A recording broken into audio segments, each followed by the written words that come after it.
Baik ya. Ini saya gini tuh supaya ada rekamannya aja sih sebetulnya. Baik, kita mulai ya. Selamat siang. Assalamualaikum warahmatullahi wabarakatuh. Nah, jadi kita mulai kelas hari ini. Minggu lalu ada dosen tamu cerita tentang pengalamannya, gitu ya. Nanti ada lagi, tapi sekarang saya mau cerita tentang teorinya dulu ya. Jadi teorinya nanti kita urut satu persatu ke belakang. Ketika saya diminta, misalnya atau tim diminta atau sebuah perusahaan diminta, seseorang diminta untuk mengevaluasi sebuah sistem, katakanlah BNI ya minta Pak Budi tolong evaluasi website kami atau internet banking kami atau apapun lah gitu ya. Nah, maka yang pertama kita lakukan adalah kita mencari informasi dulu. Ini maunya apa? Yang sebenarnya awalnya itu duduk dulu bersama scope of work dan seterusnya gitu ya. Itu katakanlah sudah selesai, maka kita mulai kerja. Nah, mulai bekerja adalah kita mencari informasi dulu. Jadi kalau kita dikatakan ingin melakukan pengujian, audit, ataupun melakukan attack ya yang dilakukan oleh attackers, itu juga sama, kita mencari informasi dulu. Nah, kalau bahasa slangnya itu adalah casing the joint. Jadi kita adalah mencari informasi awal sebelum menyerang atau mengevaluasi target. Jadi ini memang begitu. Jadi kita nggak ngasal juga, misalnya ini kita ngasal gitu, nggak ya. Kita mulai dari satu persatu. Nah, ini kita mengobserv dulu. Misalnya kita lihat ini BNI dia lagi ngadain aplikasi baru atau dia buat kantor cabang baru, perubahan direksi baru gitu ya. Itu kita jadikan sebagai bahan masukan gitu ya. Nah, kita mulai dari satu-satu ya yang kita sebagai ini.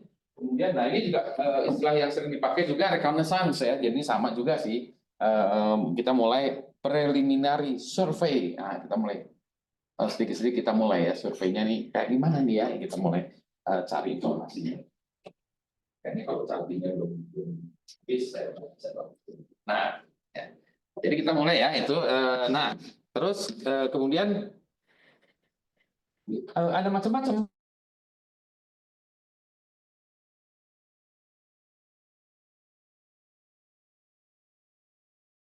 Direksinya baru, berarti nanti akan ada user ID yang related terhadap direksi tersebut. Misalnya nama direksinya Adam, oh berarti nanti ada akun Adam.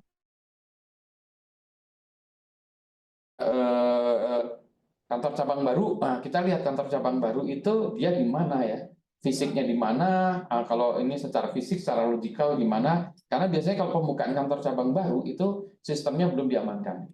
Kayak kita membuat gedung baru aja, selalu kan truk keluar masuk ya segala macam, sehingga ketika itu ya memang harus ini juga ya harus terbuka ya, gerbang-gerbang harus terbuka gitu. Jadi agak susahnya nggak bisa kita kalau kasih gerbang, wah susah ya, berarti gerbangnya harus terbuka. Kalau gerbangnya terbuka, berarti ya orang-orang bisa nyolong pasir, bisa apa ya. Jadi ini, jadi kita mulai ngelihat-lihat ini apa ya. Nah, nanti kita mulai satu-satu dengan mencari pintu atau jendela yang terbuka. Ya, mulai lihat, oh itu ada jendela terbuka, baik secara harfiah ataupun ini ya, logikal ya. Jadi ini kita lihat sana ya. Kemudian kita membuat tabel tentang target itu, ya nama, nomor IP segala macam ya. Nah ini targetnya ini umumnya masih open ya. Jadi nanti kita mau buat seperti ini ya targetnya. Tetapi pada awalnya tentu saja kita nggak tahu ya. Kita kan cuma dikasih tahu misalnya www.bni koid. Oh oke, udah ya itu sudah ya. Scope of work itu kita batasi itu untuk menentukan supaya nggak liar ya. Kalau kita misalnya Pak Budi hanya webnya aja ya webnya aja, tidak ada yang lain-lainnya. Jadi itu scope of work itu kita batasi untuk itu. Nah nanti kita mulai satu-satu kita isi ya tabel ini ya satu-satu. Jadi kita mulai satu-satu kita mulai isi tabel itu. Nah yang pertama kita melakukan footprinting ini adalah dengan yang mulai cari domain name dulu, karena nama dulu ya, nama. Nah, berarti kita lari ke nama, maka kita sekarang belajar teori dulu ya, DNS itu apa dan kenapa dia penting dan kenapa tidak pentingnya ya. Oke. Sekarang kita lari ke DNS dulu. Kacamata. Lalu lari ke DNS. Teori DNS. Ini berarti saya mau share DNS ya kan? Oke ya. Salah. Share-nya bukan ini. Stop share yang itu. Share-nya yang adalah DNS. Ini tadi. Ini saya tutup dulu aja. Tutup dulu. Nah, oke, DNS. Nah, kita mulai dari DNS. Nah, jadi secara general, secara umum komputer itu hanya bekerja berdasarkan nama. Number, number. Terus kalau diterjemahkan ke bawah-bawahnya digital 01010101, jadi ya itu semuanya 0101 ya. Semuanya diterjemahkan selalu 0101. Apapun akan diterjemahkan kepada 010101. Demikian pula kalau kita menyatakan sebuah mesin apa, maka mesin itu dibuat beri identitas, identitasnya kalau kita bicara IP, nomor IP gitu ya. Ini kalau kita bicara IP versi 4 ya, yang mana ini yang mana IP versi 4 ini adalah yang masih lazim kita pakai adalah IP versi 4 ya. 167, 201, 205, 2182 ya. Pokoknya semuanya diterjemahkan pada numbers ya. Karena komputer hanya ngertinya numbers, jadi dia nggak ngerti hal yang lain. Jadi binary. Nah, problemnya adalah kita, on the other hand, manusia nggak bisa ngapal angka. Terus sebabnya kita itu kemampuan menghafal angka itu secara psikologi cuma 7 digit sebetulnya. Makanya nomor telepon dulu hanya maksimum 7 digitnya. Nomor handphone sekarang kita udah lewat 7 digit. Jadi udah susah sekali kita menghafal ya. Ini psychology wise itu kita cuma 7. Jadi gimana? Nah, kalau nama kita lebih sering hafal ya. Saya sendiri nama udah susah ya. Tapi contoh aja nih, kalau misalnya tahu nggak nomor IP-nya Akademik ITB ACID? Nggak tahu kan ya? Nah, dan untuk apa kita juga tahu ya? Ngapain juga kita ngafalin IP-nya kan ya? Jadi kita tahu akademik.itb.ac.id, itulah sama gitu ya. Hal yang lain juga sama. www.google.com sama juga ya, kita www.google.com IP-nya berapa? Nggak perlu tahu juga gitu kan ya. Nah, inilah yang menyebabkan masalah ya. Quote unquote masalah. Kita hanya bisa mikir nama, komputer angka. Jadi dia selalu kalau kita mau apa, selalu komputer bilang angkanya berapa. Ya, atau kalau komputer ngasih angka, namanya apa gitu. Saya nggak tahu kalau dikasih 167, 205, 21 atau 23.1 apa itu, nggak tahu saya gitu ya. Jadi ini awal latar belakangnya adalah gitu ya. Jadi antara manusia ini man and machine dan interfacing interaction. Ya. Nah, nanti itu jadi nama domain itu jadi identitas. Tapi ini dulu ya. Udah ya. Jadi cara solusi yang paling gampang ya pakai tabel aja. Inilah yang terjadi. Maka kalau sistem-sistem dulu ya, sistem Unix misalnya ada file namanya etc hosts gitu ya. Nah, itu kita buat tabel. Yang mana sebelah kiri adalah nomor IP, sebelah kanan adalah nama. Nama dan nomor IP ini diasosiasikan dan namanya bisa lebih dari satu. Jadi misalnya ini yang pertama ini kita bisa sebutkan router, bisa sebutkan namanya gateway, bisa sebutkan jadi router boleh spasi gateway, router.id gitu ya boleh ya. Jadi pokoknya semuanya boleh. Boleh kita nama boleh gitu ya. Jadi nama boleh lebih dari satu ya. Di sisi lain juga nama router juga bisa lebih dari satu. Ini router ya. Tapi confusing. Yang mana intinya pokoknya tabel aja. Yang tabelnya itu ya dilihat dari atas ke bawah ya. Tapi kita nggak bisa tahu sebetulnya deterministik ya, apakah selalu dari atas ke bawah ya atau dari kiri ke kanan. Nah, ini yang harusnya demikian ya, tapi kita belum tahu ya implementasinya seperti apa. Udah paling gampang gini aja lah. Udah ya. Solve ya. Oke. Jadi dulu kayak gini. Dulu memang solusinya kayak gini. Udah solve. Tapi ini solusi yang tidak scalable. Karena kalau kita tidak scalable artinya ya kalau cuma 7, 8 nggak apa-apa. Tapi kalau kita bicara 100.000 nggak masak, ini menjadi masalah. Jadi tabel-tabel ini menjadi masalah. Ya. Nanti lihat aja di in general komputer-komputer ada tabel-tabel seperti ini. Suka-suka kita ya. Dan tabel ini mengoverride yang lain-lainnya. Jadi kalau kita ini ya tabel kita tulisin sendiri juga boleh ya di komputer kita. Jadi dia nggak ngikutin yang lain. Nah ya. Nanti kalau ada pertanyaan ya, kalau saya terlalu cepat, tolong disela ya, supaya kita bisa stop pas lagi nggak ngertinya ya. Oke ya. Nah, awal-awalnya tabel itu karena internet itu dominannya di Amerika, maka tabel itu dikelola oleh satu tim di Amerika, volunteer, yang dikelola oleh namanya Pak John Postel. Ini namanya John Postel. Kebetulan di Indonesia Pos dan Telekomunikasi itu Postel singkatannya. Tapi ini nggak ada hubungan dengan Indonesia, kebetulan aja. Jadi zaman dulu yang ngurusin ini Postel di Indonesia, tapi bukan Pak John Postel, ini Pak John Postel. Jadi Pak John Postel ini mengelola itu. Jadi setiap berkala lah diupdate, ada orang saya di tempat kami IP-nya kayak gini, kita kasih nama ini. Oke ya, nanti secara berkala Pak John Postel dan kawan-kawan itu tabelnya disediakan di beberapa tempat, kemudian di-download. Jadi kita download pakai FTP, pasang di server kita jadi tahu. Tapi problemnya apa? Jadi banyak, semua server itu jadi panjang ya. Mau servernya mau di MIT, mau di Harvard, mau di Yale, mau di Oxford, semuanya pakai tabel gitu. Yang mana tabelnya itu dikelola oleh Pak John Foster dan kawan-kawan. Ya. Nah, makin lama makin besar lagi nih, makin besar, makin besar lagi. Oh, dia bilang, aduh, saya nggak bisa ngelola sendirian. Maka kita buatlah organisasinya. Jadi jangan saya gitu ya. Buatlah organisasinya yang namanya IANA awalnya. Gitu ya. Internet Assigned Numbers Authority. Jadi IANA itu adalah organisasi yang lucunya, ini organisasi ini di Department of Commerce. DOC, jadi Department of Commerce. Jadi kalau kita lihat internet segala macam itu munculnya dari Ristek-nya, dari ARPANET ya, Ristek. Tapi ini yang urus-urus gini yang munculnya dari Department of Commerce. Jadi dari dulu si Amerika tuh udah tahu visinya. Ini mah commerce deh kalau yang ngurus gini. Commerce yang membuat gini tuh ya. Agak aneh juga ya, commerce yang ngurus ini. Oke, dibuatlah IANA. Maka mulailah IANA mengatur itu. Jadi grupnya itu IANA yang mengatur. Udah mulai tambah lagi. Nah, mulailah tambah lagi masalah lagi.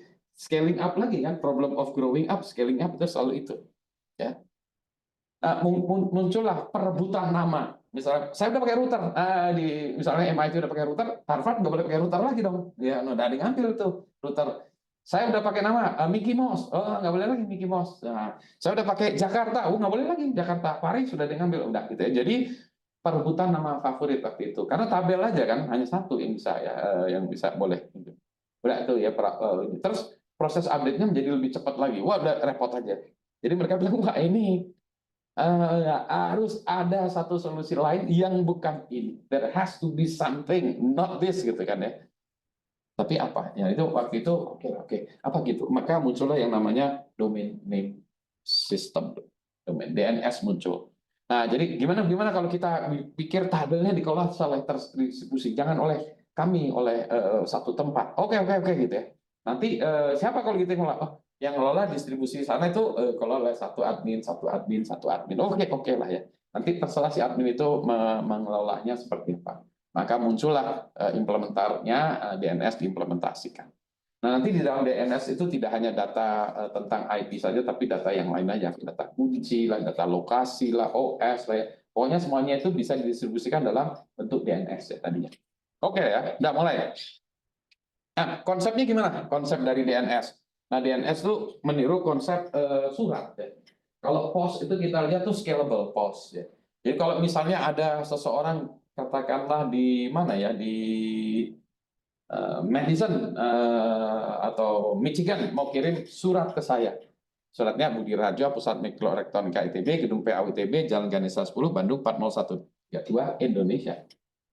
Nah, dia kan nggak perlu tahu Jalan Ganesha di mana, kan? Ini nggak perlu tahu dia yang di Michigan itu.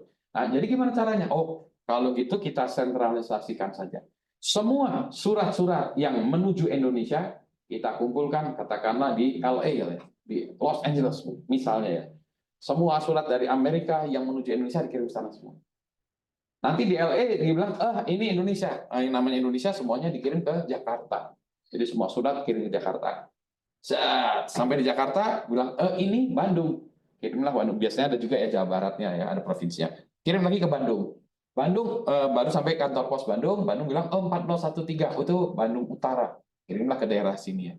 Daerah sini bilang, ini Jalan Ganesha ke 10, masuklah ke kantor posnya ITB. Saya nggak tahu kantor pos ITB di mana. Dulu di sana ya. Sekarang saya nggak tahu ada kantor pos ITB di mana.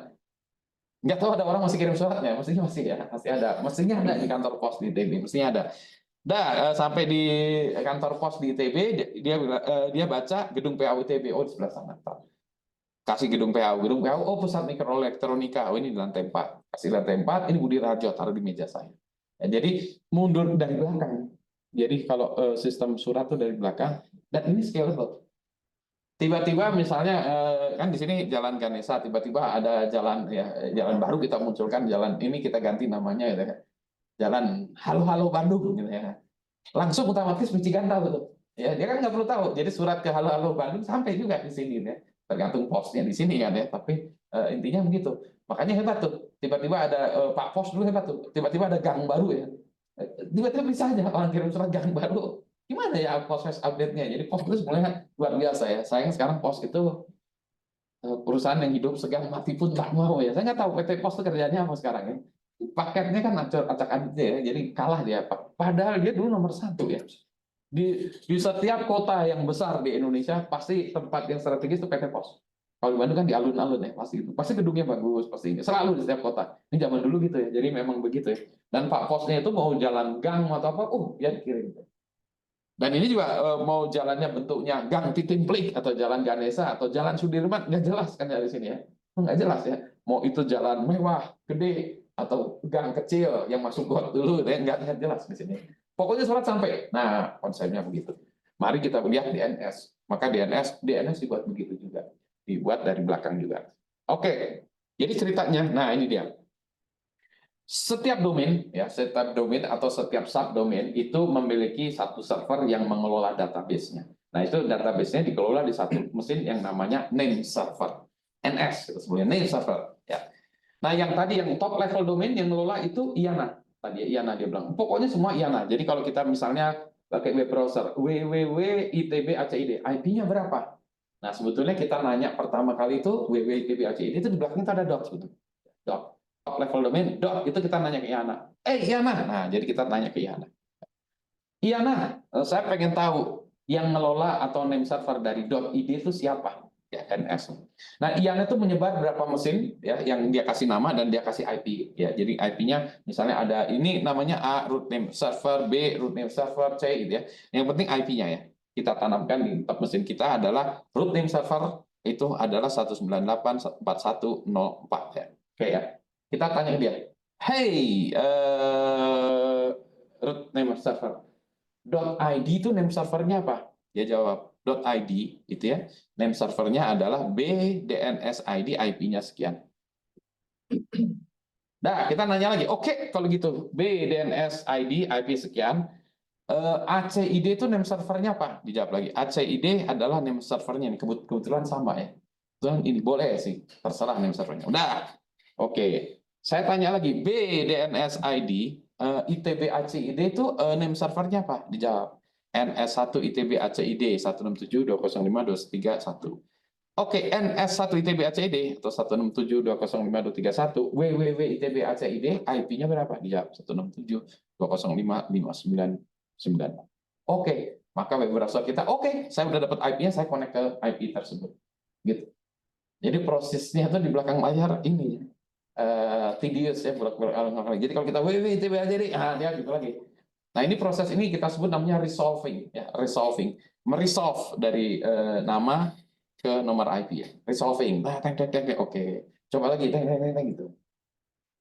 Proses ini kan berulang-ulang menyebalkan ya. Kalau ini berulang-ulang lama sekali kan dia nanya-nanya lagi.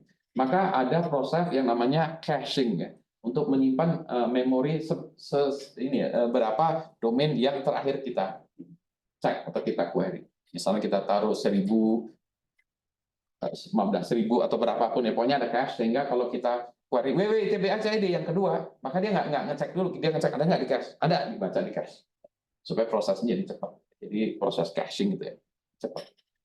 Nah, sekarang juga gini, nah itu semuanya dilakukan di komputer ini. Tapi kalau di komputer ini lambat banget komputer kita. Gimana kalau kita nggak komputer ini, kita siapkan satu mesin yang kita suruh dia melakukan resolving. Nah, itulah yang kita sebut DNS server. Jadi kalau kita kadang-kadang di komputer kita dikasih IP, DNS servernya berapa, nah itulah yang melakukan resolving itu. Jadi dia yang melakukan gini.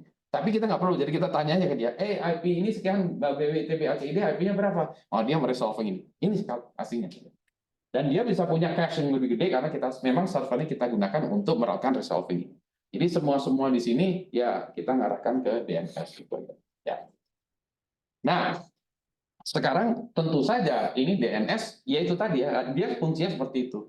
Tentu saja dia bisa dikacaukan, bisa di poisoning, bisa disisipin, bisa ini tergantung si pengelola DNS-nya ini suka-sukanya dia gitu kan ya, pengelolanya tadi.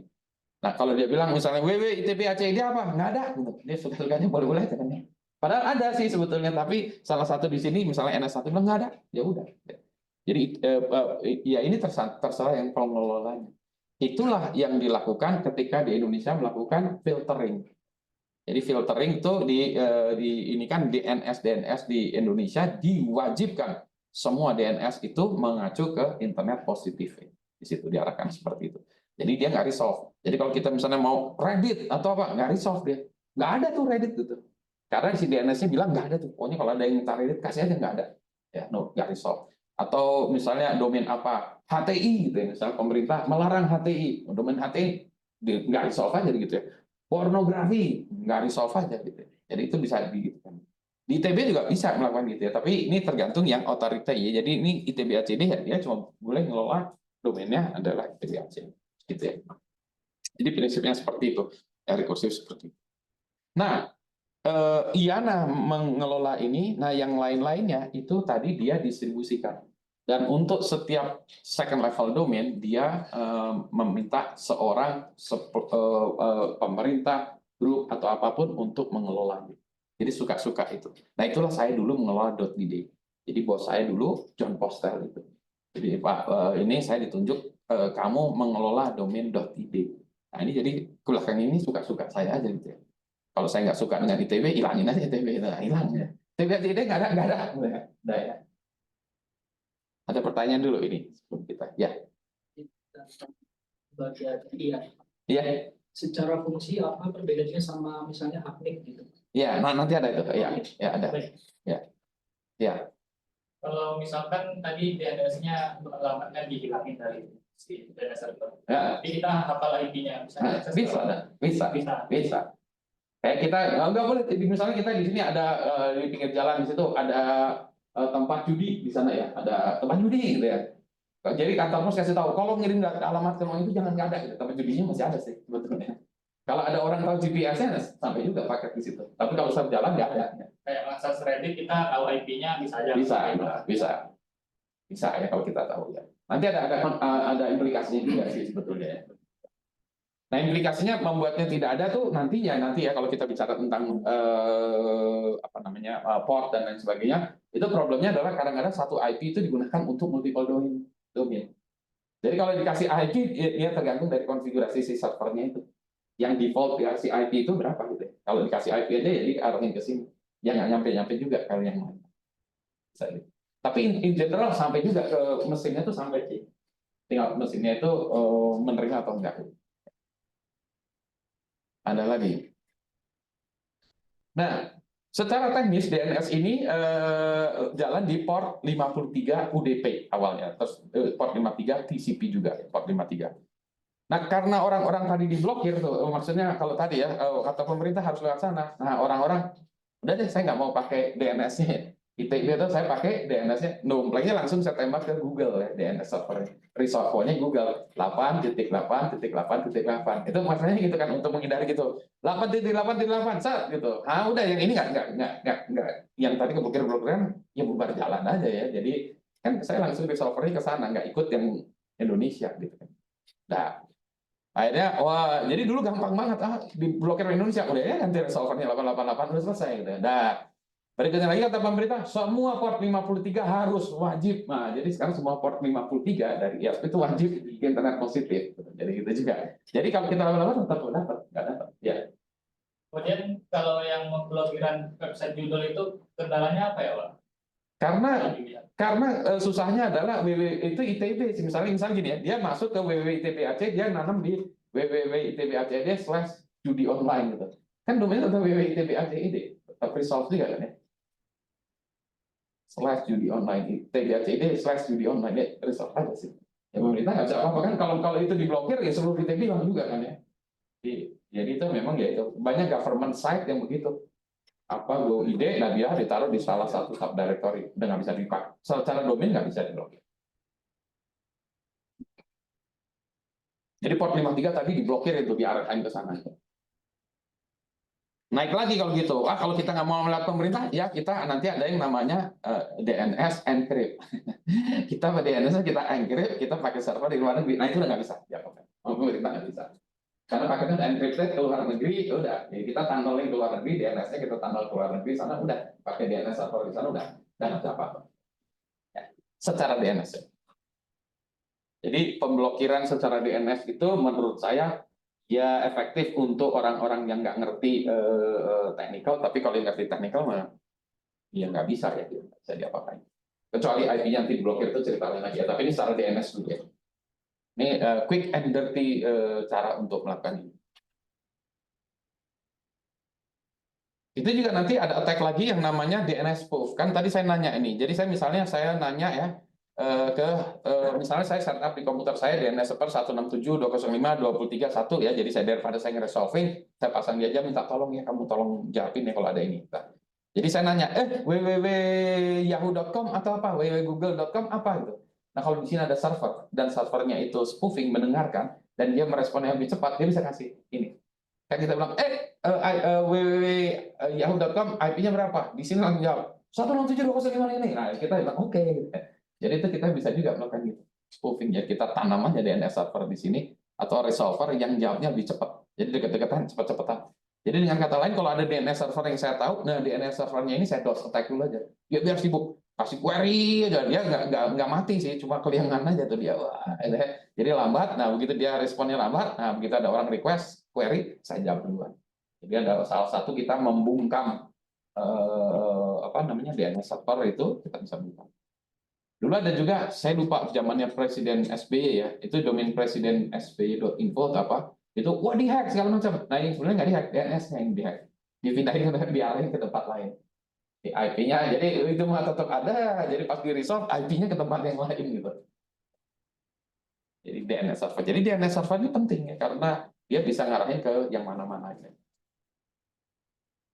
Jadi teknikal dulu, habis ini kita masalah notaris. Dan lagi, nanti balik-balik boleh. Biasanya kan kalau kita beli domain itu kan ada kayak WhoIS protection. Itu apa ya, Pak?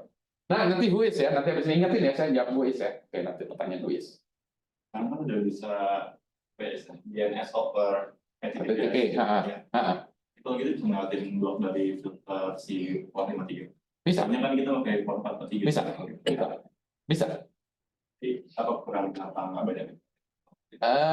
Karena kadang kita nggak pakai web ya, kadang-kadang ada aplikasi-aplikasi yang nggak pakai web, mail misalnya, kan kita nggak pakai web juga ya. Jadi itu bermanfaat kalau kita menggunakan web ya, sesuatu yang menggunakan web over web. Tapi kalau nggak gitu nggak, ya susah juga ya. Bisa sih. Nanti ada lagi dipaksakan semua HTTPS seperti ini lah, itu udah mulai saya udah ada fasis sedikit lah ya gitu ya. Ya, nanti ingetin ya, WhoIS ya. Oke ya, nah, nanti bisa balik lagi kali ini ya, kita maju dikit. Nah, sekarang kita bicara tentang pengelolaannya nih, agak sedikit masalah politiknya segala macam. Oke, tadi Iyana kan dia mengelola semuanya. Domain itu dikategorikan dua jenis, yang satu yang namanya GTLD, yang satu lagi yang namanya CCTLD. GTLD itu yang namanya generic top level domain. Kalau dulu hanya ada .com, .net ya, .org gitu ya. Jadi ada 7 kan setengah saya dulu ya. Dulu cuma ada 7 ya top level domain yang namanya generic top level. Jadi generic namanya benar generic. Kemudian ada yang namanya country code top level domain. Jadi CCTLD country code TLD. Nah ini yang .id, .jp, .sg, yang lain-lain ya ini ya. Ini ada country code-nya gitu ya. Nah inilah yang masing-masing ini country code-nya ini tuh ada ISO-nya saya lupa berapa gitu ya. Sehingga waktu itu Timur pun udah ada gitu. Meskipun dia belum independen ya, dulu ada .tp udah ada ininya itu. Nepal juga udah ada ya. Jadi zaman dulu tuh udah ada ya. Jadi itu namanya country code lah ya. Bukan politik country tapi country code ya. Nah, kemudian masing-masing ini secara distributed dikelola oleh admin-admin yang diusulkan oleh masing-masing region. Jadi Iyana misalnya nerima, oke, kalau .us apa? Oke, silahkan organisasi yang mengelola ini. .au siapa? Itu oke, .sg siapa gitu. Nah, .id itu dikelola oleh dulu, karena nggak ada yang mengurus ya, dulu oleh individual. Ini tahun 80-an lah, 80-an. Jadi yang nggak ada yang mengelola dulu, karena nggak tahu, memang harus ada yang mengelola. Ya harus ada lah itu. Yang pertama adalah namanya Pak Didi Partono dari UI. Ya, Pak Didi Partono. Sekarang dia ini salah satu founder dari Inix Indo, tempat training ya, kalau pergi ke training gitu, sini juga ada Inix Indo, itu Pak Didi Partono. Itu founder yang pertama ya yang mengelola. Dulu juga ini domain.id. Terus kita maunya gimana ya? Second level domainnya apa? Mau pakai com atau pakai COID atau com.id. Nah, itu juga waktu itu di polling, waktu itu kita dikasih ini ada zaman dulu ya. Ini maunya gimana? Kita aliran Amerika yang 3 huruf atau aliran Inggris yang 2 huruf. Akhirnya dipilih yang 2 huruf Inggris. Jadi yang itulah sebenarnya kita ACID, COID gitu ya. Itu historical reason lah. Udah. Ya, jadi itu Pak ini jadi ini masing-masing. Nah, si IANA tadi menerima laporan ini perubahan-perubahan itu nanti dari masing-masing region. Dan masing-masing region masing-masing CCTLD tadi policy-nya beda-beda. Jadi nggak ada yang sama semuanya. Itulah sebabnya second level domainnya mau gini, mau ini gini, mau ini gini. Nah, ini awal-awalnya seperti itu. Nah, IANA berjalan lancar. Kemudian IANA makin besar, kan makin banyak. Nah, internet juga makin mulai populer. .com internet juga makin banyak. Mulai muncul ya, tapi belum bentuk e-commerce seperti sekarang. Tapi 95 tuh internet. Sebelum 95 itu internet tuh hanya punyaan kampus, research center, nggak ada tuh yang orang. Kalau orang-orang mau pakai email mana, ya silahkan pakai American Online, Prodigy, pakai BBS, tapi nggak ada internet, nggak boleh. Internet itu spesifik untuk kampus. Sekarang juga ada ya namanya RAN ya, internet 2 lah, itu juga sama kampus-kampus aja, yang lain nggak boleh ikutan. Ya, ada ya sekarang kita internet 2 ya. Oke ya, udah, wah makin banyak nih, ya makin pusing. Udah saya nggak sanggup IANA. Kata IANA saya nggak sanggup, maka saya harus minta bantuan pihak ketiga. Di outsource dulu, di outsource ditenderkan, menang ada perusahaan saya lupa namanya, Network Solution kalau nggak salah. Ini zaman dulu ya, Network Solution yang mengelola. Oke, Network Solution mengelola, di outsource kan, oke. Tapi IANA tetap, tapi operasional Network Solution. Kemudian Network Solution pas mulai ngoperasi dia bilang kita butuh budget. Maksudnya, ya domain harus bayar.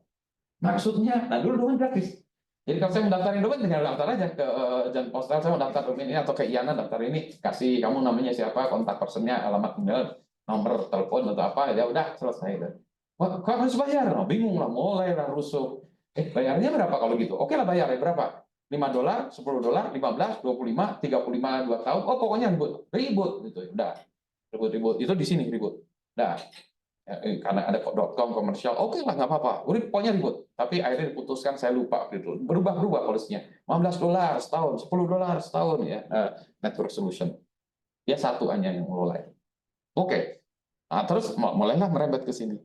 Nah ini saya waktu itu sudah mengelola ya, jadi pengelola kedua setelah Didi Hartono, pengelola selanjutnya adalah Pak Rahmat Sami Ibrahim, dia dosen di Fasilkom UI. Nah, nanti yang ketiga saya baru ya. Nanti ada ceritanya lagi. Yang mana nanti kalau cerita yang ketiga itu nanti kita tidak direcord ya. Karena ada cerita-cerita yang off the record ya nanti ya. Oke ya. Jadi mulailah gitu, udah mulai sekarang bayar-bayaran gimana. Dan nanti di sini juga bilang, akhirnya si Yana bilang, kita akan menerapkan pembayaran. Maksudnya gimana? Satu domain harus bayar $1 setahun ke Yana untuk maintenance. Terus kita bilang, emangnya yang ngelola database kan bukan kamu, saya ya. Servernya di saya, ini servernya kan di saya semua, yang ID-nya di sini ya. Nah, itu kan saya ngelola, saya policy-nya saya segala macam itu. Dan saya waktu itu gratisin juga, domain.id itu gratis juga di Indonesia dulu. Terus kita tiba-tiba suruh bayar $1 setiap tahun. Dulu domain di kita tuh mungkin ada sekitar 2.500-an lah ya, 2.500-an. Wah udah, mulailah rusuh. Saya $2.500 per tahun. Nah, nggak punya duit juga, karena saya kan nggak punya duit ya untuk mengelola ininya juga. Kan gratisan, memang kita community oriented. Saya kecil, .uk 100.000 domain. Nah, marahlah di adminnya. Kenapa kok saya harus bayar $100.000 ke kamu, IANA, yang nggak jelas? Emang kamu siapa? Nah, kan katanya saya di bawah Department of Commerce. Amerika pula kan ya. Nih, saya kan Inggris. Saya nggak punya kontrak dengan kamu. Kalau saya ngeluarin $100.000 setiap tahun ke kamu, saya bisa digantung korupsi di zaman negara saya. Saya nggak punya kontrak sama kamu. Gimana? Legally nggak ada gitu ya. Pokoknya ribut seribut-ributnya. Sehingga kita rada nggak percaya kepada IANA. IANA gimana nih? Wah ini plot Amerika untuk menguasai dunia nih ya gitu. Jadi konspirasi teori gitu ya. Mulailah gitu. Sehingga akhirnya berontak lah gitu ya. Akhirnya dibuat, oke kita buat organisasi baru yang namanya ICANN. Jadi kita lihat ICANN, ICAAN ya, itu ICANN, ICANN organisasi yang baru ini mengelola seperti itu ya. Ya jadi itu pada mulai ya, akhirnya ICANN itu tadi adalah sebenarnya ada rasa ketidakpercayaan kepada Amerika tadi. Maka di awal-awalnya itu member-member dari ICANN itu dianggap ya, nanti kita balik ke situ, itu nggak ada orang Amerika, karena nggak percaya orang Amerika ya, saking gitunya ya. Bayangkan ya ini gitu ya. Kan ini ngurusin kayak membuat United Nation ini kan ya. United Nation yang berkuasa di seluruh internet. Akhirnya tuh berkuasa seluruh internet. Sekarang ICANN juga gitu. Entar dulu gitu gimana. Maka inilah organisasi ICANN yang pertama. Jadi buat seperti itu. Oke, kalau gitu ICANN ini gimana? Oh, ICANN ini harus ada satu orang CEO-nya, tapi di dalamnya itu ada berapa members ya, representatif. Representatifnya based on what gitu. Oke, masing-masing kita buat. Satu yang terkait karena awal-awal ini urusan domain. Ada dua sih sebenarnya, domain dan IP. Domain, nah maka di sini adalah namanya domain supporting organization. Organisasi-organisasi yang berhubungan dengan domain letaknya di bawah ini. Jadi ada urusan bisnis, non komersial, CCTLD registries. Nah saya ada di sini. Ya. GTLD register tadinya dulu hanya satu network solution, nanti lama-lama ditambahin banyak. Oh nggak boleh hanya satu gitu ya. Nanti tapi yang mendaftar domain kok cuma kamu ya, jadi nggak boleh ini ya. Tambahin lagi ya. Tambahin lagi terus ada ASP registrars. Nah ini yang daftar domain ini registries itu satu ya biasanya atau berapa, yang registrar itu yang jualan nama domain itu ya. Terus karena domain nanti ada kaitannya dengan haki, maka ada urusan intellectual property di situ ya. Jadi ini pokoknya urusan nama domain. Itu buat itu. Diwakili 3 orang diambil untuk mewakili menjadi member di sini. Untuk IP ada lagi grupnya IP address supporting organization. Ini IP karena kan kita IP semua jalan dengan IP. Nah dulu ITB Indonesia itu masuk IP itu bagian dari IPNIC ya IPNIC. Jadi kalau kita mau minta IP kita mintanya ke IPNIC. Nah dulu sama seperti domain IP itu gratis dan mudah. Makanya ITB dulu minta IP dikasih, minta apa kelas B 167205 gitu. Belakangnya itu bebas. 167205 belakangnya bebas. Jadi ada 64.000 IP. Jadi sebetulnya kita punya IP yang foya-foya di ITB ini. Jadi saya nggak ngerti kenapa di sini IP-nya dibuat pakai NAT gini-gini gitu ya. Menurut saya IP-nya foya-foya. Karena kalau nggak nanti bisa diminta lagi sama mereka. Kan kamu cuma pakai 5, 10. Ini ada 25.000 nih. Minta lagi, minta lagi. Nah, kalau kita banyak pakai, kita bilang nggak bisa dipakai. Nah, ya, ada alasannya dipakai tuh. Ya, meskipun bisa pakai NAT ya nanti. Kapan-kapan kita ceritanya yang NAT belakangnya. Terus sekarang tapi udah nggak kayak gitu. Gitu. Ini. Sih. Oh, pasti nanti berubah. Nah, ini berubah lagi tuh. Berubah gitu ya. Karena ini politik ya, jadi berubah ini. Jadi awalnya tuh kayak gitu. Awalnya kayak gitu. Jadi ini ada ini. Nah, ini juga sama nih. Kalau IP gimana? IP berdasarkan region. Ada yang berdasarkan IPNIC Asia Pasifik, ada yang Amerika, ada yang Eropa, nanti ada lagi Afrika. Jadi pembagian. Jadi kalau sekarang kalau kita minta IP bisa, kita misalnya saya pengen beli IP, ya kita belinya kalau dulu ke IP nih, kalau sekarang kita ke ABG lewat ABG ya, lewat ABG kita minta IP berapa satu, saya nggak tahu satu nggak sampai kelas C ya, itu satu ini $2.500 per tahun. Jadi kebayang ya kalau kita punya kelas B itu luar biasa mahal. Di Indonesia punya kelas B ITB, UI, BPPT/8 ya. Jadi kita tuh sampai ya masih sekarang. Ya, jadi sebenarnya kita punya 167205 itu semuanya punya ITB. Pokoknya 167205 belakangnya apa itu ITB. Jadi ya itu suka-suka kita ya. Tapi ya itu dia. Nah, ini di politiknya kuat di sini. Ya. Tadi ribut-ribut gitu. Oh, itu kan ribut-ribut tuh. Saya nggak mau bayar 100.000. Oh, itu kalau di mailing list tuh wah ngomongnya kasar-kasar. Secara bahasa Inggris ya kasar-kasarnya, kalau bahasa Indonesia mungkin goblok-goblokan lah gitu ya. Nih, saya nggak bisa bayar kamu. Kamu kayak preman aja kan ya. What I need from you is just a stable root name server. Hanya satu mesin, kalau ditanya .uk arahin ke saya. Selesai, sisanya saya. Kan kata .uk gitu. Saya nggak penting yang lain-lainnya mau IP segala macam, nggak penting. Saya cuma itu aja. Kenapa saya harus bayar 100.000?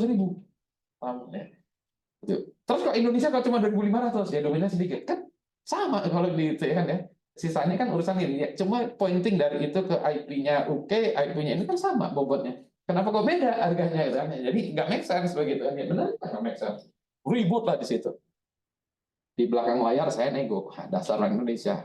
Saya nego dulu saya lupa udah ICANN atau IANA. IANA, saya lupa pokoknya entah ICANN IANA. Saya bilang gini ya, kami dari Indonesia.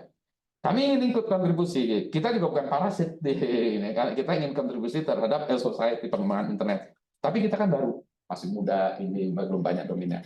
Boleh nggak kita bayarnya fixed cost saja $2.500 per tahun? Domain kami kan ya masih segini, nanti berkembangnya juga belum pesat. Gitu. dan diterima. Nawar, saya tawar. Yang penting bukan nilainya, tapi itikadnya dong. Ala yang diterima. Jadi dulu bertahun-tahun kita bayar $2.500 ke ini.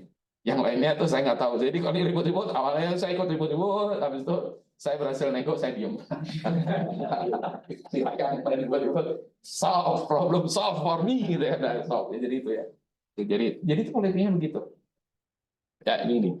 Terus jadi kalau ini IP, ini ini IP, ini domain. Kalau technical ID ada lagi namanya Protocol Supporting Organization. Maka di sini ada member dari Internet Engineering Task Force, ya, World Wide Web Consortium, ITU dan ETSI ini telecommunication ya. Karena kalau kita lihat yang di sini kan IP enggak ada maksudnya telecommunication teleponi yang lama ya, teleponi lama. Ya ini diambil, tidak disertakan di sini, tapi sebagai bagian dari sini aja. Nah, ada orang bilang, saya user di internet, saya nggak tahu urusan domain, saya just a plain user, masa kan sih sebagai warga dunianya cyber internet, saya bukan anggota ini, saya nggak ngerti ini. Nah, makanya dibuatlah yang namanya at large membership. Jadi kita bisa secara individu daftar ke situ. Dari situ kita bisa daftar itu. Nah, ini seru juga nih di sini. Dulu yang paling seru di situ, yang pernah kejadian seru itu adalah antara China mainland dengan Taiwan. Diangkatlah isu-isu di sini. Saya nggak tahu yang angkat isu gimana. Kita harus rame-rame daftar. Kalau enggak nanti yang namanya China itu diambil sama orang Taiwan. Gitu. Jadi orang Cina pada daftar di sini. China mainland. Nah, antara China mainland dengan Taiwan. Wah, ini di sini. Maka itu dibayarin sama negaranya. Kamu jadi member ini ya, Atlas membership. Jadi inilah namanya politik gitu ya. Negara di mana? Pemerintah. Nggak ada. Ya adanya di Governmental Advisory Committee. Advis doang, nggak ada di dari sini ke sana. Jadi didengarin, oh gimana pendapat government? Oh iya, oke. Dan itu dia ambil putusan sendiri. Jadi ICANN ini dulu ya dibenci sama government seluruh negara karena nggak ada peran negara sama sekali di situ. Jadi ini kayak ICANN tuh ngurusin sendiri. Dan dulu memang IP nggak dianggap banget. Internet apa nggak dianggap penting. Tapi begitu ini muncul, telcos nggak dianggap, government nggak dianggap. Ini ICANN. Jadi ini luar biasa. Ini kuat ya. Makanya ini yang ngelola internet dunia itu ini. Kita di sini juga sisi TLD kan kita yang ngurusin country code ya, biasanya kecil-kecil segala macam, nggak punya duit segala macam. Kita tidak appreciate dengan bentuk-bentuk kayak gini ya, karena ini itu kalau kita lihat ini meetingnya tuh di hotel yang yang mewah, Ritz-Carlton, New York atau apa gitu kan. Kenapa meetingnya di sana? Saya hanya bisa nyewa hotel kecil di mana-mana ya. Itu spending money-nya banyak di situ. Jadi kita marah-marah gitu. Kerjanya marah-marah aja. Nggak bisa ngabisin duit rakyat aja gitu kayak gitu ya. Nah gitu kita we don't believe ini. Jadi ini pokoknya itulah ya. Ini memang karena policy itu nanti ditentukan oleh ini. Misalnya tadi pelebaran nama domain segala macam itu kan di sini kan.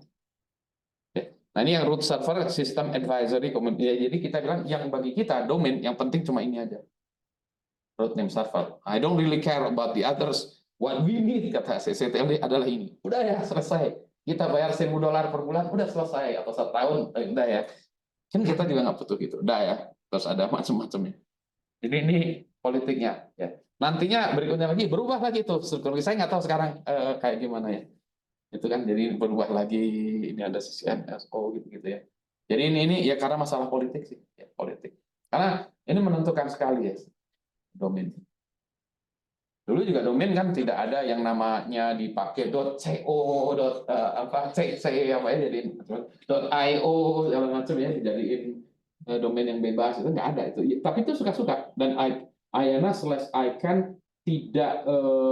tidak memaksakan ya harus ini harus gitu. Terserah region mau pengelolaan domainnya sendiri-sendiri, harganya sendiri-sendiri, terserah kalian. Yang penting dunia aman ya, sehingga laporan terjaga ke ICANN, oke, sudah, ICANN. Nah, balik lagi ya, ini itu ya ICANN. Regional, nah regional mulai juga kan tadi tuh ya ICANN udah itu global. Regional, mulailah di regional ini juga di Asia Pasifik, mulai ada muncul kita buat IPTLD. Oh, kenapa? Karena ada isu-isu domain name yang regional Asia Pasifik, yang mana mungkin Amerika, Inggris nggak penting. Contohnya karakter. Orang Cina sama orang Taiwan domainnya kan nggak pakai teks. Teks gimana tuh? Domainnya teks kan gimana? Orang Taiwan ribut, waktu itu kita ngobrol dengan orang Taiwan, kata orang Taiwan 99 atau 95% our users nggak ada tuh yang ngecek Yahoo, nggak ada. Karena kita nggak ngerti bahasanya, kita nggak ngerti karakternya aja, nggak bisa bacanya dia tuh. Jadi saya nggak akan ada gitu. Tapi DNS kita gimana? Ya, jadi kalau di Asia kan Asia Pasifik ini kan udah semua tuh. Cina, Jepang, Rusia, India, Thailand, Arab, kan semuanya nggak ada itu karakter. Teman karakter saya nggak ada gitu. We have problems, kata orang Amerika. Problemnya apa ya? Nggak bagaimana kan? We have no problem, bagi kita we have problems. Makanya kita buat isu-isu itu internasionalisasi nama domain. Jadi bagi kita ya, maka kita harus ada, ini harus ada internasional standarisasi bagi dunia internasional. Kalau di Cina akhirnya kita dengan kata ya, angka ya, ini nggak bisa hanya 8 bit, harus Unicode karena nggak bisa memenuhi language kami ya. Wah, itu macam-macam ya. Jadi FPTL itu tempat untuk mendiskusikan yang sifatnya lokal. Ya. Lokal kontennya berat ya, sehingga itu nanti akhirnya ya memang akhirnya dipakai menjadi standar dunia ya, tetapi ya itu tadi ya di sini. Inggris sebenarnya Eropa juga ada. Kalau bahasa Jerman kan ada umlaut gitu ya, ada Nordik juga ada yang tik 2 dan seterusnya. Ada sih, tapi dia sedikit kan. Kalau yang lain tuh drastik ya berubah. Nah ini isu-isu gini. Waktu itu saya diajak ikutan FPTL dia, saya bilang nggak mau. Kenapa? Nggak punya duit.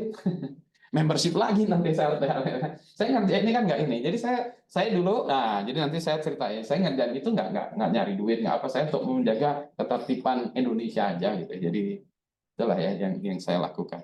Ya jadi itu. Nah Indonesia, nah ini baru saya cerita tentang Indonesia. Dan ini ada nggak ya di sini bentar ya? Ah ya, nah ini. Oke, sebentar. Saya stop dulu recordingnya. Ya bagusnya kuliah offline itu gitu ya, kita bisa cerita apa adanya ya. Jadi cucu Anda tahu juga ya ceritanya tuh ini kayak gitu. Oke ya. Nah ini dulunya adalah seperti ini ya, AC, Kornet, Kornet dulu ya, Gomil. Omil itu dulu saya lupa, dari angkatan laut ya, saya lupa namanya Kornel siapa. SCH itu dulu. Nah ini mulailah kita lihat ya, mulai dari 2 akhirnya berubah jadi 3 juga ya. SCH dulu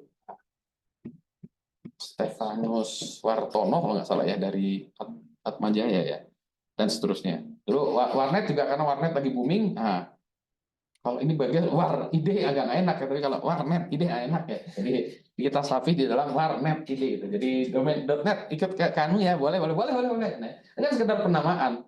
Ya, jadi mau nama itu kan, yang penting namanya itu jangan terlalu panjang, mudah diingat ya. Karena kan kita sebagai manusia mudah diingat, itu yang pentingnya. Tujuannya itu aja sih sebetulnya. Gitu ya. Nah ya, oke. Nah tools sekarang, mari kita buat. Maka kita bicara tentang tools-toolsnya untuk melakukan itu. Tujuan kita tadi adalah mulai melakukan ini ya. Nah sekarang kita balik lagi. Oke. Kalau kita punya sebuah name server, maka kita pengen tahu sebetulnya name servernya apa. Nah kita ini dulu ya, stop share. Dan ini nggak ya kita ya, item aja. Kita share-nya itemnya.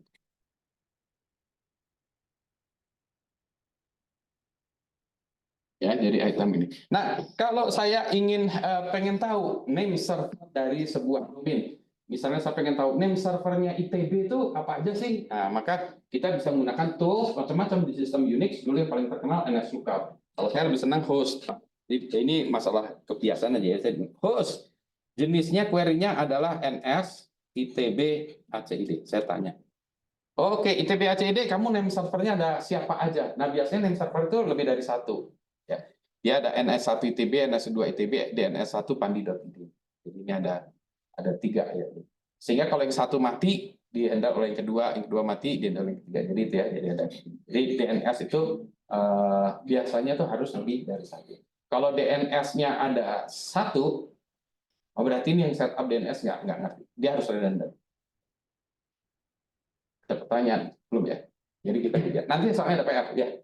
Nah, kalau DNS apa mungkin nggak 1, 2, 3, tapi gunakan 1 IP public yang sama. Kalau bisa jangan. Karena itu kalau 1 IP public sama, kalau linknya ke situ putus, itu susah. Jadi kalau bisa 1 di sini, 1 di Amerika, 1 di... Jadi ini tersebar kalau bisa. Karena ini masalah kan reliability sih. Ya, memang gitu. Memang kita kalau bisa disebar kemana-mana ya. Kadang-kadang nggak bisa juga. Kadang-kadang ya kayak NS1, NS2 ini sama-sama di ITB sih. Ya. Cuma beda mesin aja sih. Tujuannya itu supaya ya reliability lah tujuannya. Reliability. Dulu DNSserver.id itu mesin jangkrik yang rakit Pak Maman dari mesin jangkrik, dari mesin jangkrik aja tuh kita rakit sendiri, kasih ini nyaranin Linux. Saya nggak punya tempat juga kan, sama biasa lah kan kita komunitas. Saya bilang aduh nggak ada tempat segala macam. Ada Bu Ai dari itu ya Net, dia yang buat ini Internet Exchange ya dulu, OpenIXP sekarang, kalau dulu IIX ya. Ditaruh kan di sini aja tuh kan, saya kasih satu rak gratis ya. Oke, nggak apa-apa, taruhlah di situ. Jadi DNS server Indonesia dulu kebetulan jangkrik satu rak sendiri tuh di data centernya itu, ditampilin ke publik juga. Suatu saat ada yang datang lewat situ, rombongan apa kan ngeliat data center gitu. Dia kaget, hah, DNS server Indonesia termasuk domain saya tuh servernya kayak gini, gitu ya. Jangkrik kayak gini, server Indonesia servernya jangkrik. Terus saya bilang mau jangkrik kalau macam kita jagoan ngerakit sendirinya, what's the problem? Pokoknya inilah. Saya bilang iya saya nggak punya duit buat beli server gitu. Wah ini gini akhirnya saya kusuk HP ngasih server, kasih server gede, bagus ya. Server gedenya saya pasang di depan, DNS servernya gitu taruh di belakang. Tetap itu aja sih sebetulnya gitu kan. Ini tampilan di depan, hanya galeri aja tampilan di depan, klip bukan DNS server. Nanti sampai akhir itu ya ada satu DNS server yang kita masih simpan di belakang pintu di mana tuh di Indosat tuh. Sampai tahun berapa belas tahun kemudian tuh ada servernya masih di situ dan orang nggak tahu itu ada salah satu DNS server di Indonesia sebetulnya. Nah, saya juga agak sedikit kalau soal DNS server, saya juga agak sedikit paranoid. Jadi saya biasanya saya setup DNS server saya yang di sini ya. Saya buat 3 lagi yang ini, itu slave sebetulnya. Yang diupdate secara berkala dari yang main ini, yang saya publikkan ke depan yang ini. Yang ini nggak pernah saya kasih tahu orang-orang, nggak ada. Jadi ini yang mainnya, yang ini sebenarnya ini master, yang ini slave semua. Sehingga kalau kena hack, nanti diupdate terus. Kena hack bangkit lagi, kena hack bangkit lagi, kena hack balik lagi. Jadi ini ada itu ya. Jadi itu salah satu obfuscating-nya gitu ya. Caranya ya untuk ngakal. Ya kita harus pinter-pinter lah gitu ya ngakal kayak gitu. Karena kita sering dapat attack-nya aneh-aneh itu. Sekarang yang saya lakukan adalah yang slave-nya ini saya taruh di Cloudflare. Biar attack Cloudflare. Jadi yang di-attack Cloudflare, Akamai, dan mereka kan kuat-kuat gitu ya dari CDN Content Distributed Network itu mereka kuat-kuat. Di-attack itu kalau saya nggak kuat. Itu habis bandwidth, saya taruh di rumah, begitu saya up DNS habis bandwidth. Nggak tahu ngapain orang-orang, jadi ngetek-ngetek dari European lah segala macam ya. Jadi mungkin dia latihan dulu sebelum ngetek yang gede, dia latihan dulu nih kecil-kecil, gue gencetin dulu ya. Mampus nggak? Kalau mampus, oke udah ya, oke kita gencet yang gede-gede gitu. Jadi akhirnya saya taruh itu, jadi domain pribadi saya taruhnya di Cloudflare. Yang repotnya sebetulnya kalau Indonesia, kalau kita entity Indonesia yang pemerintah nggak boleh ya kita menggunakan layanan di luar ini. Soalnya jangan-jangan Cloudflare-nya itu jahat ke Indonesia, dibalik ini nggak bisa juga kan ya. Hilang juga domain Indonesia di Cloudflare. Ya gitu ya. Jadi DNS harus 3. Nah, nanti Anda PR Anda. Satu, cari name server dari 3 entity, 3 domain lah, 3 domain. Yang satu jelas ITB ACD, udah saya kasih tunjukin ya, ITB. Yang kedua dan yang ketiga adalah yang kedua dulu. Yang kedua harus instansi GoID, any GoID. Ya nanti Anda cari GoID. Kenapa GoID? Karena kita mau cari yang jelek. Yang jelek banyaknya GoID. I'm sorry ini direkam ya. Sorry ya. Oh iya. Pak Budi menjelek-jelekan GoID. Enggak, itu realitasnya demikian ya. Jadi GoID ya. Jadi yang ketiga adalah sebuah commerce lah. Commerce. Nanti yang kedua dan ketiga milih, Anda masing-masing milih ya. Apa yang Anda lakukan ya untuk setiap 3 domain itu lakukan cari name servernya. Kayak saya lakukan ya. Name servernya apa ya. Nah, kalau bisa yang GoID cari name servernya yang jelek ya nanti definisi jeleknya kita lihat berikutnya. Dan jeleknya salah satunya jeleknya hanya ada 1 atau nanti dia bisa terbuka. Masing-masing 3 berarti. Masing-masing tergantung, ada yang DNS-nya 7, ada yang 2, ada yang 5 gitu ya. Oh maksudnya Tiga identik. Nah, 3 itu dicarikan NS-nya masing-masing. Jadi ada 3 ya. Oh ya. Jadi satu pertanyaan untuk 3 domain itu ya, ABC-nya itu ya. Ya, nanti peringkat berikutnya lagi untuk sama itu ABC lagi ya. Udah ya. Nah, sekarang misalnya gini, saya pengen udah tahu ya, saya udah ini bisa nggak saya nge-list domain. Jadi kalau ini kan sebetulnya kalau kita bilang ini kan top level domain ya. Terus .id itu first level domain ya. Ya, yang ini yang kedua bentar, itu maksudnya first level ya. Yang ACID, SLD second level domain. Ini ada orang hitungannya ini sama seperti lift. Lantai satunya itu di mana ya? Karena ada orang yang lantai satunya di sini, ada yang ground, nanti 1 di atas, 2 itu ada yang 1, 2, 3, 4 ya tergantung penamaannya ini. Mau Indonesia, Eropa ya, European, Amerika atau apa gitu. Anyway, jadi ini adalah first level domain, ini second level domain, ITB adalah third level domain. Nanti ada lagi kan di bawah ITB ya, kayak stay, ITB ACID, SBM itu ya. Jadi itu kan fourth level domain ya, jadi gitu. Sekarang pertanyaannya, domain-domain yang lain itu adanya apa aja? Bisa nggak kita list gitu? Nah, itu kita sebut namanya zone transfer. Ya. Nanti Anda bisa, selalu gini, tools-nya itu bisa dilakukan di Unix, ada NSLOOKUP, ada host, segala macam. Bisa juga pakai tools di Windows, ada banyak tools Windows yang melakukan bisa melakukan DNS query seperti ini, dan juga ada web. Ada web. Jadi kalau saya nggak punya Windows, saya nggak punya Linux, saya hanya punya web, bisa juga melakukan gitu ya. Nanti ada cari web DNS tools, saya cari banyak web yang menyediakan itu ya. Saya pengen nge-list. Nah, saya pengen istilah sebutnya itu saya pengen list itu zone transfer. Saya bilang, host, saya pengen list ya ITB ACID. Domain apa yang mau kamu list? ITB ACID. Kamu mau nanya ke siapa? Saya tanyakan yang pertama, NS1 ITB ACID. NS1 ITB ACID. Saya pengen nge-list domain seluruh domain ITB ACID. Jawabannya reviews. Nah, ini udah benar. Kalau kita di ITB boleh kita. Jadi ini zone transfer banyak. Tapi kalau di luar ITB nggak boleh kita. Kalau dulu gitu. Jadi untuk pembelajaran boleh dari kampus. Jadi kalau dari kampus boleh kita. Tapi di luar nggak boleh. Sekarang dari kampus pun tidak boleh gitu. Karena sering di-abuse oleh mahasiswa. Jadi kalau saya habis ngajar-ngajar kayak gitu, biasanya tuh traffic di ITB rame. Jadi admin di ITB dulu, Pak, kalau mau ngajarin itu kasih tahu dulu Pak ya, biar kami siap-siap. Jadi nggak kaget-kaget. Misalnya traffic gede, ini pasti mahasiswanya Pak Budi lagi diajarin apa gitu ya. Karena pasti nyoba-nyoba ya betul lah ya. Dan nyoba-nyoba di kampus menurut saya oke. Kita selama di kampus oke. Jadi yang kayak gini kita coba di kampus dulu, tapi nanti keluar, nah itu nanti kita juga bahas masalah etikanya. Jadi ini ya. Oh isi ini nggak boleh. Kita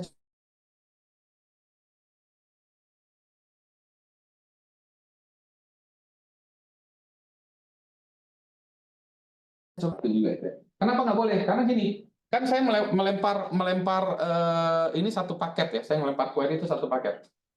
List itu. Nah dia jawabnya banyak. Kalau dia banyak gini reviews gitu ya. Kalau dia jawabnya misalnya ada 5.000 nama domain, dia akan ngelis 5.000-nya deh, rilis semuanya. Dengan kata lain apa? Saya mengirim paket misalnya 64 byte, balasannya 6.000 byte. Berarti ada faktor amplifikasi. Jadi yang saya lakukan kalau gitu saya gini-gini terus aja. Ngabisin bandwidth-nya kan ya, jadi bandwidth-nya habis. Saya buat script yang setiap detik gitu aja. Gitu. Pertanyaannya itu salah nggak ya? Boleh nggak dilaporin polisi? Kalau dilaporin polisi belum bilang emang kenapa gitu kan ya? Kenapa? Jadi ini kan gini. Nah kalau yang saya anggap kalau gini itu unfriendly, tidak bersahabat gitu ya. Ilegal nggak ilegal, legal. Tapi tidak bersahabat. You are unfriendly. Kamu nggak bersahabat dengan saya gitu. Dan juga saya nggak bisa ngelaporin polisi ini. Ada kasus ini dia nggak nyuri ngapain, cuma gini aja kan ya. Itu. Tapi kalau tadi ngabisin bandwidth, nah saya mau bilang, ini nggak boleh. Nah, jadi yang pertanyaan pertama ITB nanti Anda coba, yang pasti contohnya di sini udah gagal lah ya. Tapi untuk 2 yang lain, cari domainnya GoID atau yang berikutnya adalah yang bisa di zone transfer. Ada banyak. Jadi nanti lihat aja, ada banyak loh. Dan nanti dilihat listnya tuh banyak sekali tuh ada yang ini. Karena emang kenapa sih Pak selain ngabisin bandwidth juga jadi ketahuan, kok ada subdomain ini ya. Dulu yang sering jadi saya targetkan itu detik ya. Detik.com. Jadi kalau ngajarin gini, pertanyaan pertama ITB, pertanyaan kedua detik, yang ketiga Go. Detik udah bagus ya sekarang ini. Mungkin dia lama-lama dia ngeliat nih Pak Budi nih saya ngajar selalu aja kita di query terus ya. Karena kita jadi tahu ada wap.detik.com, ada apa detiksport.detik.com, ada accounting, accounting duit nih kayaknya atau apa ya. Kita jadi tahu tuh strukturnya kan ya. Jadi kan kayak gitu-gitu ya nggak ilegal, tapi ngapain juga Pak Budi nanya gitu kan ya? Ngapain juga orang-orang tahu-tahu gitu kan nggak ada berarti ada something. Nah ini yang selalu dilakukan. Gitu. Kalau orang melakukan gini, itu berarti udah ciri-ciri untuk melakukan tadi casing the join. Jadi orang nyuri itu pertama nggak nyampe nyuri, lihat dulu benar mandir, udah mondar mandir sih. Naik motor, bolak-balik, iya nggak bisa dilaporin polisi. Dia naik motor suka-suka dia juga kan. Tapi kita udah alert, ini alert nih ya. Ada pertanyaan? Ada lagi yang ketiganya. Kalau ini Pak, ini sama kayak subfinder gitu nggak Pak? Kalau di Kali Lindung kan biasanya ada subfinder. Iya, tapi ini lebih ini istilahnya ini lebih hardcore, lebih low level lah ya. Nanti semuanya ini ada caranya lebih gampang. Kita tinggal beli tools, jalanin aja. Toolsnya 2004. Semuanya yang saya ceritain nanti sampai akhir itu semuanya udah selesai sama dia. Sekarang kita nggak punya duit ya. Kita anggap misalnya kayak gini ya. Jadi kita anggap dengan kerja keras, dengan kata lain apa? Semua orang bisa melakukannya. Nggak usah pakai tools, nggak usah apa. Pakai ini cara yang paling gampang. Jadi ini modalnya kerja keras saja. Punya banyak waktu, iseng gitu yang gitu. Dan nggak ada ini nggak ada salahnya. Kita nggak pakai apa-apa juga. Oke ya. Ya nanti yang ketiganya ada lagi. Oke ya. Nah, selain jadi di list itu adalah untuk itu. Terus ada lagi kalau saya mau mengirimkan email ke ITB ACID, itu yang terima mesinnya apa? Nah itu kita sebut namanya mail record, MX record. Jadi itu kita ini ya sama juga ya host type-nya adalah MX record ya ITB ACID kita lihat dulu. Nah ITB ACID itu semua email larinya ke itbacid.mail.protection.outlook.com maksudnya ke Microsoft. Jadi kalau kita ribut Microsoft bubar ITB. Nah, kita kayak Cina ribut dengan Microsoft bubar lah seluruh ITB. Yang kayak gini menurut saya nggak boleh harusnya. Ini lagi-lagi direkam ya. Menjelekkan alma mater sendiri. Ini kan for educational purposes ya, bukan maksudnya untuk menjelekkan atau apa ya. Jadi bagusnya contohnya contoh rumah sendiri. Contoh rumah sendiri. This is not good in my opinion. Jadi kita harus punya ini dan ini juga cuma satu. Katakanlah stay ITB ACID ya, kita coba ya stay. Iya.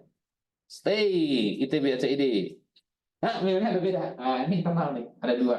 Ada mesin Yudhistira ITB ACID dan webmail stay ITB ACID. Ya, jadi ada dua. Nah, angka ini tuh menunjukkan prioritas. Makin kecil tuh makin prioritas. Jadi kalau kirim email, dia cobain dulu ke Yudhistira. Ya, kalau dia nggak bisa, baru dia cari ke webmail. Jadi ini email bisa beberapa boleh juga. Jadi itu untuk menunjukkan bahwa kalau nggak bisa karena harus di sini. Ini adalah kita sebut namanya MX record-nya. Nanti pas email security nanti kita bahas lagi ya. Ya, jadi ini kita bisa taruh macam-macam di situ. Dulu kita juga bisa nanamkan OS-nya mesin kita apa, lokasinya segala macam. Dulu pada zaman dulu tuh kita sangat detail daripada kita punya database aneh-aneh terpisah. Udahlah semuanya kita masih di DNS saja ya, database server kita di situ, nomor IP-nya sekian, lokasinya di sini, OS-nya di sini. Tapi lama-kelamaan itu jadi sasaran bom tuh. Wah, lokasi kita delete gitu ya. Jadi nggak gitu. Sama juga dengan whois database. Saya punya whois database, saya buat public atau enggak ya.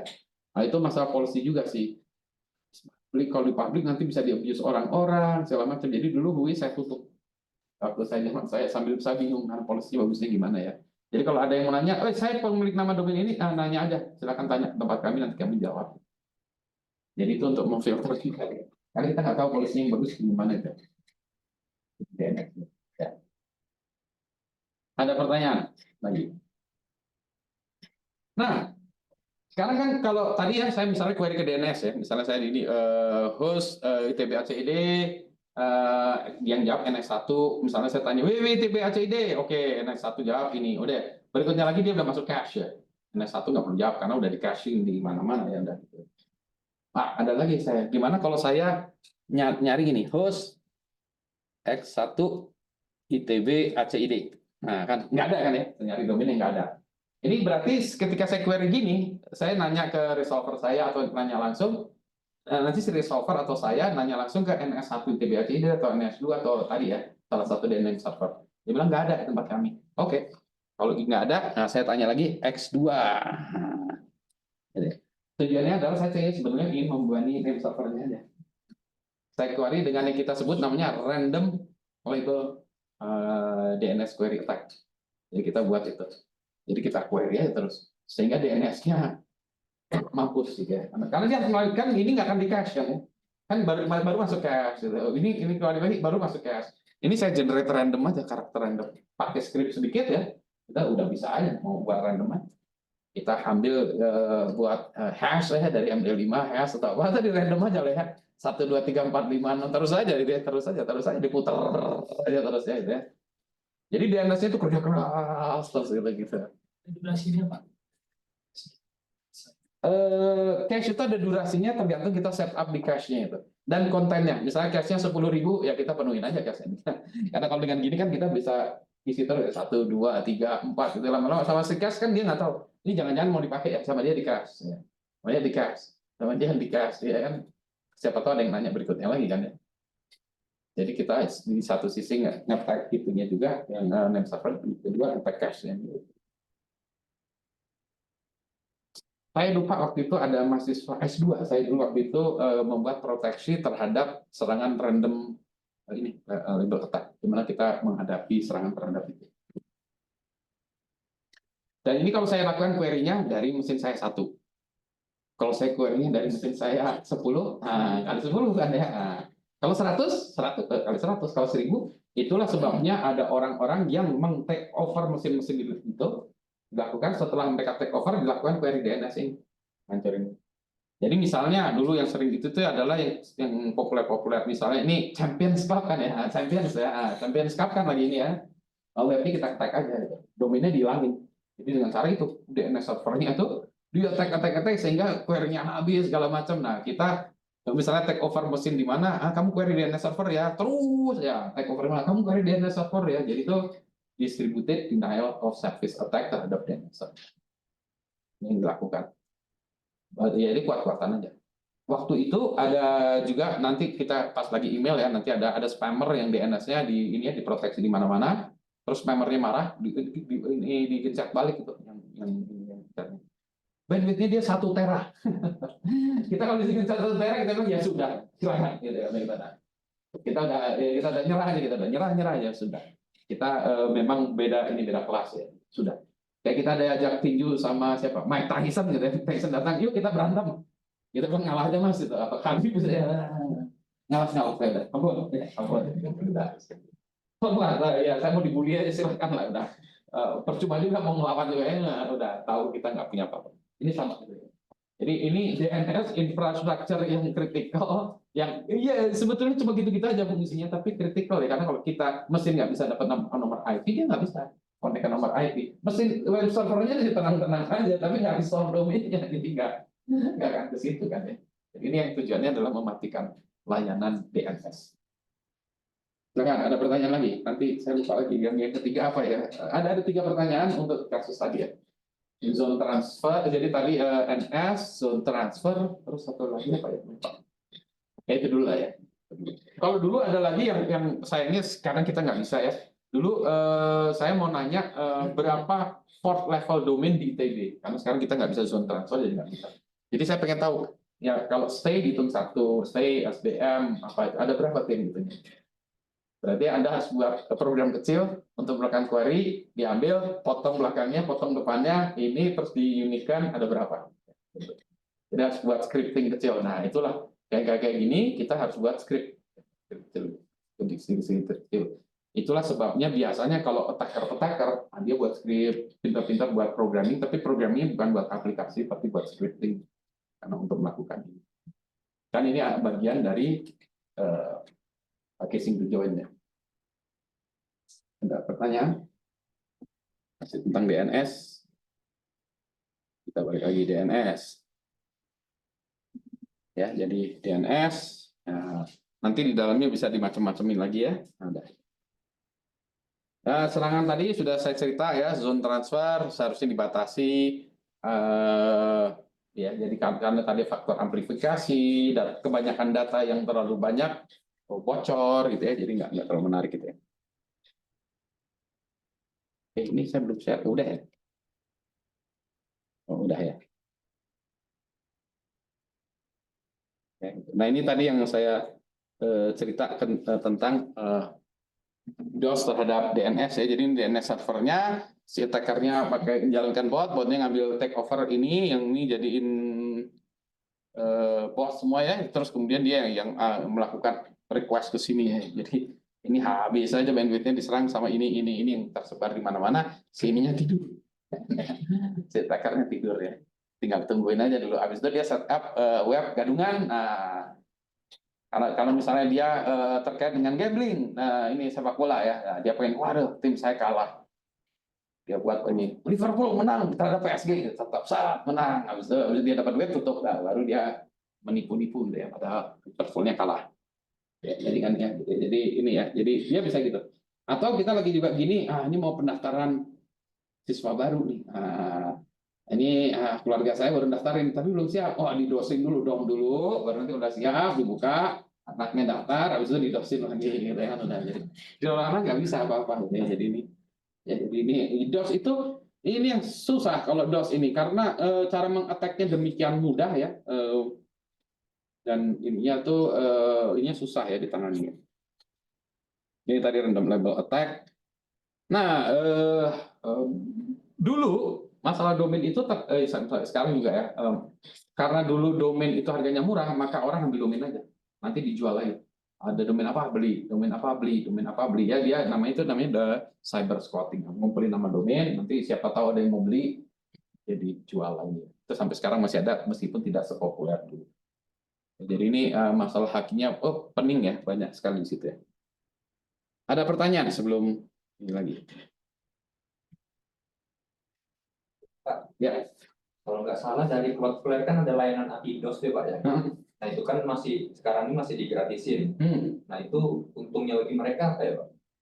Dari si Cloudflare-nya. Awareness kalau menurut saya, bahwa dia brand name-nya tuh dianggap sebagai, ini saya melayani 7 juta pelanggan, kita menjadi salah satu jadi 7 juta pelanggan, jadi 7 juta orang jadi tahu ada layanan itu. Nanti kalau kita mau setup lagi kan saya udah biasa pakai Cloudflare, mau pakai Cloudflare aja. Paling juga saya pakai Akamai misalnya. Jadi gitu. Jadi misalnya ada orang yang nge-DOS itu berarti servernya Cloudflare yang di-DOS Ya. Pak? Ya. Dia punya sistem untuk monitoring RAM-nya segala macam, dia bisa ngeblokir IP yang nge-tag gitu. Misalnya dia udah dapat informasi dari yang lain-lain juga, IP di sini tuh ada salah satu zombie yang udah kena di sana, udah langsung diblokir aja di router. Karena udah ada 7 provider yang bilang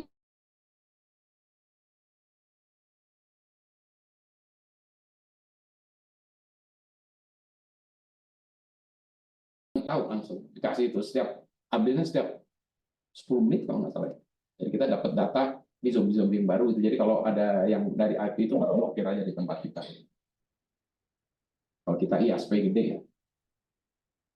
Jadi kita ngeblokirnya per /32 ya Pak. Jadi bukan per prefix ini ya. Bisa macam-macam. Kalau dia lihat banyak, Telkom itu sering kena per prefix gede karena dia banyak menghosting warnet. Warnetnya kena malware, kena apa, jadi IP-nya gede. Jadi AS number-nya itu diblokir di mana-mana. Kan di satu misalnya katakan AS number, kan pasti ada host yang tidak bermasalah. Tidak bermasalah, Berarti ikut dampak. ikut dampak. Nah itu yang terjadi di pemblokiran judi online Pak. Iya. Ini Pak. Iya. Jadi itu kesulitan kami. Iya. Kami karena menutup prefix. Iya. Jadi kalau kita menutup prefix kan hak Yang asasinya orang Iya. yang ini. Nah, waktu kita tanya ke Telkom, kenapa nggak ditutup? Saya sama pelanggan itu nggak punya ini kontrak. Kalau saya tutup, kata Telkom kan saya penutupan sepihak. Ini yang warnetnya bisa nuntut Telkom. Kenapa kamu kok nuntut saya? Kamu kena malware, nyebarin kemana-mana. Tapi kan kontraknya nggak ada gitu kan ya. Harusnya ada kontrak ini bilang kalau kontraknya itu dia mengharming segala macam, maka Telkom berhak menutup ini dengan pemberitahuan. Misalnya itu, nah baru itu bisa. Tapi dia malas kan. Jadi banyak sekali dulu. Itu satu ya, diblokir itu. Yang kedua, sistem email dulu. Sistem emailnya dianggap email yang datang dari AS number-nya Telkom itu spammer. Jadi masuk kategori IP itu spammer. Jadi kalau kita dulu adalah pelanggan Telkom ngirim ke orang luar, sama orang diblokir. Kamu ini IP-nya masuk kategori spam, saya enggak gitu. Tapi pelanggan kamu spamming, jadi kamu ikut kemasuk. Iya. Nah itu, jadi kita minta tolong misalnya di whitelist ya, gini. Wah itu udah ribet sekali. Ya. Misalnya nih Pak, kalau udah menurut Pak Budi kebijakan dari pemerintah, apakah memberi IP publik lain Pak untuk mengganti si yang Susah. nggak bisa juga? Susah, nggak bisa. Kan itu nanti antara si provider penyedia jasanya itu kan ya, yang misalnya hosting ini, menurut saya nggak bisa. Nggak bisa. Nggak bisa. Itu memang ya, kalau menurut saya kalau mau technically ya memang dibunuh-bunuh aja di satu-satu. Berarti Itu nunggu muncul dulu ya Pak? muncul bunuh. Ya itu kalau dari technicalnya ya. Kalau dari segi penyidikannya nggak gitu, follow the money. Jadi duitnya lari kemana? Itu uang di banknya aja yang ditutup. Lebih efektif kalau dari segi ini ya, kalau dari investigasi itu follow the money. Uang ini tutup mau kemana-mana juga silahkan. Uang kamu udah tak tutup rekeningnya loh. Mampus dia. Pak jangan gitu kan. Kalau cuma itu kita kalah terus selalu. Muncul tutup, muncul tutup. Ya memang gitu, nggak bisa. Karena demikian mudahnya kita set up ini ya aplikasinya. Di GitHub itu ada ini kodenya, jadi kita tinggal download aja. Ada, ini ada webnya bisa kosong ya, oke, sebelumnya saya install itu udah selesai. Ada satu lagi nemu, install lagi. Jadi gampang sekali. Tutup 3 muncul 200 gitu kan. Ya itu nggak bisa dibeli. Kan Pak, biasanya website video online kan pakai payment gateway Pak ya. Nah itu apa kok nggak payment gateway-nya yang di... Itu dia yang saya sebut follow the money gitu. Iya. Nah, kan payment gateway ini kan saya kontrol yang Anda, nggak ada yang lapor kan? Kalau nggak ada yang lapor kan ke payment gateway kan nggak ada yang lapor, kenapa saya harus nutup gini? Jadi kalau kita lapor ke polisi, polisinya datang baru itu ditutup.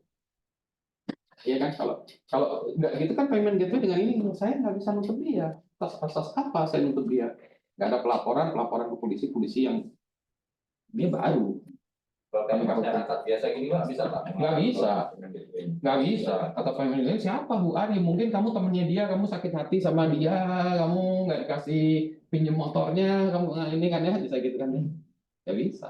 Walaupun kita ngatain bukti. Oh nggak bisa. Nggak bisa. Nggak bisa. Nggak bisa. Itulah sebabnya nggak bisa. Legally nggak bisa. Nggak bisa. Legally nggak bisa. Nah apalagi kalau hostingnya di luar negeri. Waktu itu saya bawa polisi ke Equinox di Singapura lewat ini dulu Interpol dulu tuh untuk judi online. Saya bilang nih useless tapi nggak apa-apa untuk use case saja ya. Karena kalau dia kan di Singapura bilang what's the problem with us gitu kan nggak ada warga Singapura yang lapor kan. Warga Indonesia yang lapor. Indonesia lapor lewat Interpol dong yang lewat polisi kan kata Equinox. Emang kamu siapa gitu kan ya. Ya kalau kita lewat Interpol bilang ini ada surat ini, oke, dia bilang oke, kita tutup, ini oke, ada pengaduan ini, oke, oh ya make sense, tutup. Tapi kan bentuknya tuh ya, hanya begitu gitu. Jadi kalau gitu nggak bisa ya.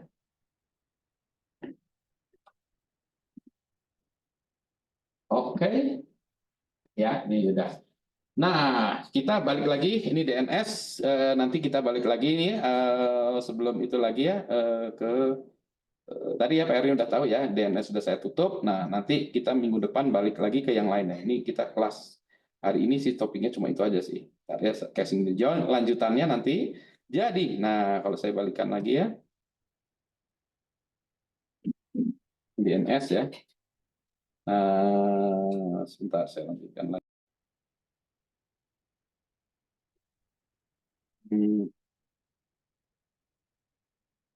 Ya, oke ya tadi tools-toolsnya ada macam-macam ya udah ya. Nah tadi UIS toolsnya ada macam-macam, jadi selalu ada Unix, ada Windows, ada internet, ada ya gitu ya, macam-macam lah ya. Ini saya skip aja tadi ya. Oke, minggu depan kita bicara tentang hal yang lain, routing, ping, segala macam ya. Jadi nanti kita lihat yang lain. Topiknya beda. Sekarang hari ini DNS saja.